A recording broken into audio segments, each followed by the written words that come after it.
menjadi batal apabila salah satu dari beberapa perkara dilanggar dalam mengerjakannya. Imam Syafi'i merangkum sejumlah perkara yang membatalkan sholat. Dalam kitab Fikih Manhaji, Imam Syafi'i menyebutkan sejumlah perkara tersebut. Pertama, bicara dengan sengaja, yakni berbicara perkataan selain ayat Al-Quran, zikir, dan doa. Imam Bukhari dan Imam Muslim meriwayatkan Zaid bin Arqam berujar, "Dulu kami bicara sesama kami tentang sesuatu, hingga turunlah sebuah ayat. Ayat yang dimaksud adalah Al-Quran Surah Al-Baqarah ayat 238. Allah Subhanahu wa Ta'ala berfirman, Hafizu ala salawati wa salawati al-wusta wa kumu lillahi ka'anitina. Yang artinya, peliharalah semua solat dan solat wusta. Dan laksanakanlah solat karena Allah dengan khusyuk. Atas turunnya ayat tersebut, kedua sahabat Nabi itu pun diperintahkan untuk diam tak berbicara tatkala menunaikan solat. Kedua, banyak gerak, yakni banyak gerak di luar gerakan solat. Syaratnya, yaitu banyak dan sering. Hal demikian dilarang karena tidak sesuai dengan aturan sholat. Batasan banyak di sini adalah 3 gerakan atau lebih yang sering dinilai dari kebiasaan. Jika demikian, maka sholat menjadi batal. Ketiga, pakaian atau badan terkena najis.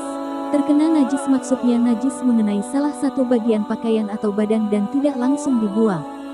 Sholat menjadi batal karena najis merupakan hadas karena salah satu syarat sah sholat adalah bersih pakaian dan badan dari najis.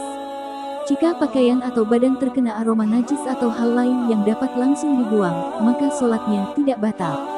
Keempat, tersingkapnya bagian aurat. Jika secara sengaja seseorang menyingkap auratnya, maka sholatnya batal secara mutlak. Seseorang yang sudah tahu batasan aurat baik itu laki-laki maupun perempuan dalam sholat, maka wajib hukumnya memperhatikan batasan aurat itu. Namun, jika aurat tersingkap tidak dengan sengaja, maka hendaknya dia segera menutupnya begitu menyadari hal demikian. Jika ini yang terjadi, maka sholatnya tidak batal. Sebaliknya, jika tidak cepat-cepat ditutup, maka sholat menjadi batal karena salah satu syarat sah telah dilanggar. Kelima, makan atau minum.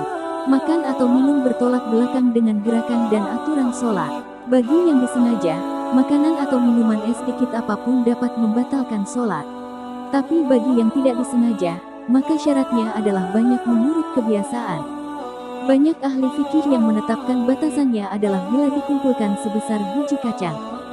Jika di sela-sela gigi terdapat sisa-sisa makanan tapi tidak sampai sebanyak itu, lalu tertelan bersama ludah, maka sholat tidak batal. Termasuk batal apabila terdapat 1 butir gula di mulut yang meleleh dan tertelan. Keenam, berhadas sebelum salam yang pertama. Tidak dibedakan apakah hadas terjadi dengan sengaja atau lupa. Sholat batal karena salah satu syarat sahnya hilang sebelum semua rukunnya dilaksanakan sempurna. Syarat sah yang hilang itu adalah suci dari hadas. Namun jika hadas terjadi setelah salam yang pertama dan sebelum salam kedua, sholat sudah sah menurut ijma ulama.